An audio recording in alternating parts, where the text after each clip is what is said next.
Hey, everybody, welcome to this episode of Think Business Live. Looking forward to talking with Paige Arnof-Fenn.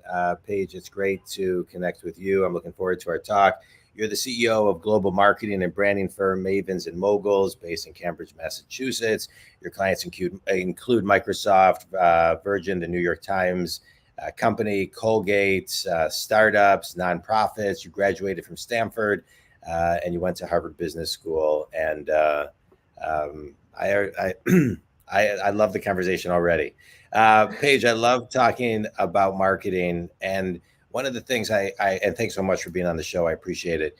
One of the things I always like to kind of start off and talk about is giving everybody kind of a definition of the difference between marketing and branding, right? Because I think sometimes people don't really understand. They crisscross them. Give us just kind of your 2 cents on how you look at the two. So, my professor in business school used to say, marketing is everything and everything is marketing. And when he said that, I used to chuckle. And I think the longer I do it, the more I think he's absolutely right. Yeah, Uh, I agree with that. I agree with that. Yeah. but, your brand is basically how people talk about you when you're not there. Yeah. And so it's everything that everything communicates. I think what people don't appreciate is it's not just your logo or your tagline. It's how you dress, your signature in your email, what you drive, like how you present yourself. And there are so many tools in the marketing toolkit today. Yeah. Uh, it's like that old cartoon where you see like 10 people blindfolded and they're each touching a different part of the elephant. And Yeah. one's holding the snout and one's holding the tail and one's holding the leg. And none of them realize it's an elephant because, they're each touching something different and feeling something different. Yeah. So many clients come to me and they say, I've got a marketing problem. Can you help me? And my first question is always, tell me more. What do you think? What problem do you think you have? Because some of Yeah. them have an advertising problem. They have a messaging problem. They have a they can't close deals. And they're kind of lumping them all under the marketing umbrella. And Yeah. so, I think it's just one of those things where it's very easy for people to confuse. But the marketing tools there's so many tools and technologies, and they will come and go, and you can't get too distracted and enamored with any one tool, because there are a lot of ways to get your story out there and to have the right words and pictures to find the right audience for your products or services. But Yeah. your brand is really it's all the things um, that encompass your product or service. It's not any one thing; it's Yeah. everything. I love it. I agree with everything you just said. Branding is what people say about you when you walk out of the room, and everything is marketing. Um, I want to talk about marketing though, because I think marketing today is much different than it was 5 years ago, 10 years ago, for sure, 50 years ago. Today, we're in an environment where people have an attention span. Um, uh, this is a stat: less than 7 seconds, less than a goldfish. We have 5 generations within companies, all working and sharing, and they're no longer in an office. Everybody is in an office and or hybrid. Uh, there's not channel 247, 20, and 50 like when I grew up. There's thousands of channels. So, as far as the predictability of when you're going to see and or hear something, is not only on the TV, but on every social app. And there's, so many of those, et cetera, yada, yada, yada. And so how do you as a marketing and branding agency today help a client kind of get their arms wrapped around the fundamentals of what they need to do, and then influence them that they can never stop doing it? So it's a great question. I think one of the big misconceptions. A lot of clients come to me and say, I'm just a small business. I'm not really a brand. I'm not Taylor Swift. I'm not Beyonce or LeBron James. You know, I just, I sell blah product or blah service, but I'm not really a brand.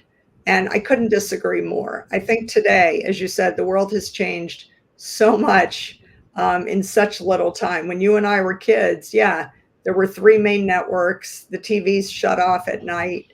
There was no 24/7 news channels, sports channels. Right. So today, everybody's a brand. And you might not think of yourself that way, but I hope by the end of our talk today, I've convinced people that they really do need to start thinking of themselves like a brand. Because if if you don't exist online today, you basically don't exist. And I think everyone kind of learned that during COVID when things shut down and brick and mortar businesses, people weren't going anywhere. Everything was online. If people Google you and you don't show up, why would they waste time returning your phone call? They're not going to invite you to be on their podcast. They're not going to be interested to do business with you. If people Google you and a lot of digital dirt comes up, you got a whole nother set of problems. Yeah. So you want to make sure that you own specific real estate in your customers or clients' brains so that every time they have a problem that your product or service can help them solve, that they think of you first. Yeah. And I think one of the challenges today with all these social media platforms, all the tools and technologies we've been talking about, is it's very easy to get distracted and spread yourself too thin. And you want to be very consistent, and you want to make sure that where you are, that you're constantly reinforcing your core values and your core messages. Because I think people can do a lot of damage and dilute their brand if they aren't very strategic. Yeah. You don't need to be on every platform. You don't need to start a blog. If you don't like blogging, by all means, do not start a blog. You'd be much better served by contributing to a well-trafficked blog in your category and just chiming in on a whatever basis you're comfortable with and being known on that blog as like a voice of reason, someone really smart. Every time someone sees Jon comment, they're like, that guy really gets it. I really like the way he thinks. And so you start building kind of your brand in your category by voicing your opinions on leading blogs.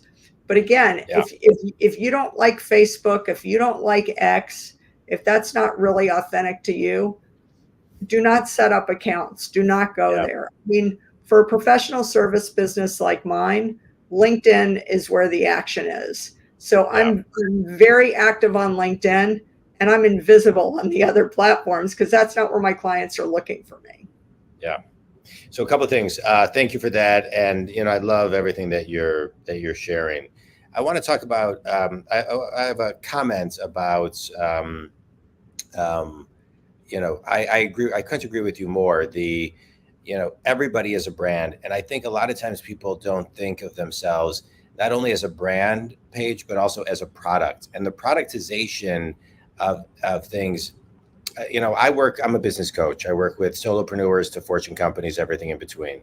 And I talk a lot about, you have two brands. You have your internal brand, you have your external brand, and you got to productize yourself. You got to productize yourself because you got to then know that you're a brand, right? It kind of goes hand in hand. And I think people don't think of themselves, like a pair of Nike tennis shoes that you would take off the shelf. They need to your point about solving problems, they need to think of you as a product that they can take off the shelf and you can solve their problem versus being, just all theory. Yeah, absolutely. And everything communicates. Again, correct. What you say, what you do, who you hang out with, what you drive, like all of that says something. And wherever people are running into you, whether it's the grocery store, the soccer field, at a networking event, you kind of have to walk the walk and talk the talk. Because if they see you and you're a hot mess, and that's going to reflect poorly on your professional brand. Yeah. So, people say like, oh, I like being really snarky on Twitter or X. I love posting all our crazy vacation spring break photos on Facebook. The Yeah. problem is people can't be segmented that way. They're going to see everything. And, a brand is a promise of a consistent experience. So every time your audience interacts with you, the same thing is going to show up every Right. time. I mean, Yeah. think about it. If you showed up at a Starbucks and in New York City it had one menu, and Yeah. in Los Angeles it was something different, and in Omaha, Nebraska it was completely different. The Yeah. prices, the packaging, you would be completely confused and you wouldn't become a loyal customer because you wouldn't know what to expect. You wouldn't feel comfortable. They don't really understand you and get you. So Right. you've got to really put on the lens of your audience and make it easy for them to remember you, to think of you, and to interact with your product or service so that every experience they have with you is positive and it reinforces those core messages and values that you've put your blood, sweat, and tears into. Yeah, I couldn't agree with you more. Yeah. What I like about everything that you're talking about right now, Paige, is it's um, it's so simple, it's complicated. And I think a lot of times companies, it was interesting when COVID hit. I saw a lot of businesses cut their marketing budget. The smart businesses doubled it or tripled it or quadrupled it because they understood that it was the time to continue your marketing. Marketing to me is, going back to your one of your original comments, is everything. Everything is marketing. And so I just want to go back to the attention span and the consistency. um, how many times do people need to see and or hear a message before they actually take not only action but consistent action? So, great question. I think you get bored with it way before your customers do. Um, I think the research shows you need to be exposed to a message anywhere from 6 to 12 times before it really even begins to sink Yeah. in. The thing is, you see it once, you didn't even notice it. You see it again, you're distracted. Like by the fourth or fifth time, you kind of like, oh, let me read that. Or let Right. me think about what is that? And then Right. maybe around 6 or 8 times later, you're like, oh, I think I just saw something on them, or I think I Right. just heard about that on the radio. So it's like you're going to get sick of the messaging way before your customers and clients even know who you are. And Yeah. so the repetition is absolutely critical. We Yeah. are bombarded with anywhere from 3 to 5,000 messages a day. When you think about all the ads on YouTube, the billboards, the TV commercials, the streaming commercial, like we are just bombarded with messages. And Yeah. so it's really got to be, you can't stand for 10 different things. You have to figure out the one or two, at most three messages Yeah. that really boil down to the core and essence of your brand. And you need to reinforce those in everything that you do. Yeah. And if you're not a brand, that makes you a commodity. And commodities aren't memorable, and you can't really charge for a commodity. Right. They compete on price. So you're going to go out of business if you're just in the commodity market. That's not sustainable. Yeah. I love what you're talking about. I want to talk to you about you, the entrepreneur, for a moment. I want to go back to something that you said in the beginning of our talk, which was, clients come to me and they tell me they're having an advertising problem. What can I do for them? Da da da da. What you shared with me, I think the Think community is, um, you turn the tables and say, well, my first question to you is, I think a lot of times people get stuck in actually answering questions how they can help people without knowing anything that they need help with. And so it becomes a monologue versus a dialogue. And that dialogue needs to be started by the person who is actually trying to, sell their services or share why their influences can be of a service to that person. And that all starts with a question. And Yeah. I'm a big believer that the person who controls the meeting is the person who's asking the questions. And so I never answer. If I sit down and someone says, what can you do for me? I always answer that with a question, right? Tell me where you're stuck. And then they talk and my questions. So I just want to kind of talk about because I think that is a secret sauce of every person in business, specifically if you're looking to grow your own business. So can you just kind of talk about how you take control of meetings? Not that you need to be a control freak in community, but take control of meetings by asking questions so you can get to the root. No, that is absolutely true. So I started my marketing career at Procter and Gamble, which is probably the largest consumer products marketing company in the world. And the brands that are in their portfolio are the top brands, and maybe even the number one and the number two brands in every category they compete in. It's Tide detergent, Crest toothpaste, Pampers, Bounty, Pantene, Oil of Olay, like every category they are the top of the top. And at P&G, they invented the concept of brand management, and they drill into you the importance of market research. Like, you got to talk to your customers to figure out what are they looking for, what do they like and not like, what do they have, what do they need, where are the gaps, where are the holes. And Right. A lot of times people come to me and they just they're like seriously confused. Like, I don't get it. I have this great product or service. Everyone tells me how much they love it, and I'm not selling any. What's wrong? Everyone loves it, but it's not moving. Like, where's the disconnect? So again, as you said, you got to ask questions. It's all starts and it's grounded in your customer research. Yeah. So my question is, okay, who did you talk to? What did you ask them? And what did they tell you? And they said, oh, well, I talked to my neighbor, my mother, my best friend, and they love it. They absolutely love it. What's everyone who won't tell me the truth? Sorry. Right. Yeah. No, it's like these are the people that would never tell you your baby's ugly. And if you're asking them, if you're doing, quote, market research, and you're asking them, tell me what you love about my product, that is not market research. That's not objective. It's leading the witness. And it's garbage in, garbage out. They're not giving you any useful data, and they don't want to hurt your feelings. So that's not going to help you sell more of your stuff. If you need to hire an independent agency and get objective feedback, then you need to invest. You don't have to spend a ton of money. You could do a Zoomerang study or SurveyMonkey, but you got to ask the right questions to the right audience if you want to get any valuable feedback at all. Yeah. Great answer. It's amazing. Sometimes I am talking to companies that I'm working with, and they'll be telling me that they're working with a group and they're trying to kind of figure something out. The details don't really matter. And I'll say to them, well, have you talked to any of your customers?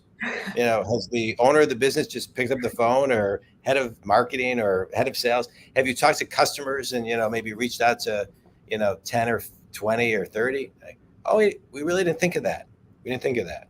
And so, there's circle theory, and there's hearing what you want. And then there's just picking up the phone, good old fashioned picking up the phone and calling your customers. So I love that. I love that piece. You want to do a quick speed round? You ready, Paige? Absolutely. Bring it on. What's a book that's had the biggest impact on you? So I'm kind of old school. Okay. I would say like Dale Carnegie, How to Win Friends and Influence People. It's a classic. It's evergreen. Great. And, I've read it a few times and it just rings true. It's human nature. Yeah. I'm very proud of where I went to college. I went to Eastern Michigan University, but you went to Stanford and Harvard. My son goes to Indiana, which is an amazing college. But my daughter goes to Duke, and it's nothing I've ever experienced. And it's just amazing. So having gone to Stanford, having gone to Harvard, what's one thing that you took from Stanford and Harvard that you use in your day-to-day today? The network. Mhm. It's more than any class I took, any facts or figures that I remember. It's the people and the connections that are really incredible. As I've said to people, you can learn how to do a discounted cash flow online, but somebody from my college or business school network, I will talk to somebody not every single day, but several times a week. And Yeah, my very first clients came from my network. Some of my colleagues came from my network. My best referrals have come from my network. So for me, it's really the people, yeah, the connections that have been incredibly valuable. yeah. And I'll say this too. For me, my network the same. I started my business almost 10 years ago. Launched it on Facebook and LinkedIn, and it's been referrals for 10 years. I feel very grateful, and your network is everything. And that's Yeah, something that interestingly, it happens. Typically, it just happens, but people don't, now they offer classes on it, but it really is an art and a science of building your network that should for be sure. taught, I think, a little bit more. Um, Best piece of wisdom you've ever received? Oh my God, I've received so much great wisdom. Um, what's the Oscar Wilde quote? Be yourself, everyone else is taken. I think, great marketing and branding comes down to authenticity. Yeah, And I think it's, be authentically you. Don't worry about everyone else's lane and what they're doing. Do what you yeah, do best and do it better than anyone else and be remembered yeah, and known for that. And if you do that, you can carve out a really interesting niche that only you yeah. can fill. I love it. Last question, Paige. I really enjoyed this conversation a lot. Last question. You talked about finding gaps. One thing, finish your sentence. One thing that every company can do to find a gap that's hidden in plain sight is. I mean, it comes back to market research. Ask your Mhm. customer, talk, listen, throw out a really smart, open ended question and listen. Let them Yeah, do the talking. Don't steer them any direction.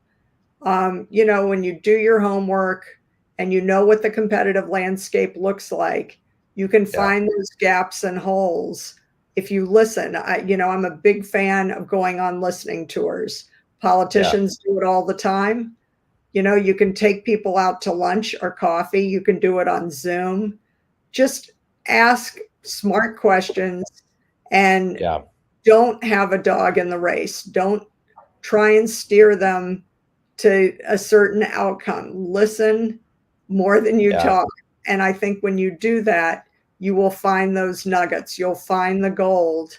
yeah, And again, it's a conversation. It's not yeah, a monologue. I think you learn way more when you listen than when you talk. yeah. Yeah, I love everything that you're talking about. As I coach people, I really tap into a kind of a sixth sense. I can see and I can hear things that they can't see or can't hear. And I'm not they're not buying a franchise when they work with me. I am not a one size fits all. Everything is curated and custom. We're the same that way, right? We're 100%. listening for the nuance that's going to differentiate to that person's product, that person's DNA, to separate themselves from the pack. So I loved everything you had to share. There's an old story, whether it's fact or fiction, that Sam Walton would be in his conference room, and all the people would bring all the financials, and he would look around the room and say, none of these people shop at Walmart. So he would take the data, go to the coffee shop, have pie and coffee with his customers, come back and say, I did the research on the data you gave me. Here's the data that's meaningful to our customers. And this is where we're gearing the conversation. And I think that kind of sums up a lot of what you've talked about. It takes time, it takes patience, it takes stillness, it takes reflection. It takes a lot, and it can't be rushed. And it's And not rocket science. It's like you don't need correct. a fancy degree to be good at it. You just need Right. to, I always say the best marketers, I think, are people that like pay attention. They walk around with not their nose in their phone, but they're looking, they're listening, they're smelling, they're using all their senses. Right. And, they're asking good questions and they're connecting the dots. And Right. I think when you do that, marketing is about relevancy. It's about trends. And you can't connect the dots and follow the breadcrumbs if you're always on your phone or you always have your earbuds in. That's not, I think you really need to love walking the streets, talking to people, listening. When I used to interview candidates for marketing jobs, I'd ask them, what are the big box office movies right now? What's on the New York Times bestseller list? Right. That wasn't a quiz. It's like, are they familiar with pop culture, with trends? And it doesn't have to be their style or their taste. But if a show is winning all the awards, who's up for the Oscar? If they can't tell you those kind of like salt of the earth, down to earth facts and figures about reality, it doesn't matter what you know from the textbook or what you've memorized. Right. Well, are you paying attention? Yeah. I love it. I love it. This was great. Paige, tell everybody who your ideal clients are and where they can connect with you. So we work with, as you said, early stage startups, pre-revenue, VC-backed companies to Fortune 500. And if they need help telling a better story, finding the right words and pictures to, find their audience, I would love to chat. Best places to find me are my website, mavensandmoguls.com. It's mavensandmoguls.com, or LinkedIn, Paige Arnof-Fenn. Even though my last name is hyphenated, it's all smushed together, no hyphen on LinkedIn. But one of my clients always says, because my last name is hyphenated and my company name has an ampersand, she can never remember all the versions. So she goes to Google and she'll Google Paige and Mavens, and I'll pop right up. So at least search engine optimization really works. Works for you. Good. Well, Paige, this was a pleasure. I really enjoyed our talk. I'll just end with one thing that I think is kind of a through line of a lot of stuff that you've talked about today and I've talked about today, and I talk about it on the show a lot, is, it's not rocket science, but it takes a lot of time to get to simple. It takes a lot of strategy, a lot of smart people, a lot of listening and paying attention to the nuances to get to simple. I think it was Mark Twain who said, if I had more time, I would have written a shorter letter. And so that is the key. Paige, I really appreciate your time. We're the same clientele, so maybe we can refer some business back and forth. Stay on after and we'll catch up a little bit more. But I appreciate your time. Think community, if Paige can be of any assistance to you, reach out to her. Again, her website is, hold on, let me get to it, mavensandmoguls.com. And if you want to talk about any business coaching, you can reach me at jondwoskin.com. Paige, a pleasure. Thanks so much. Thank you. It was super fun.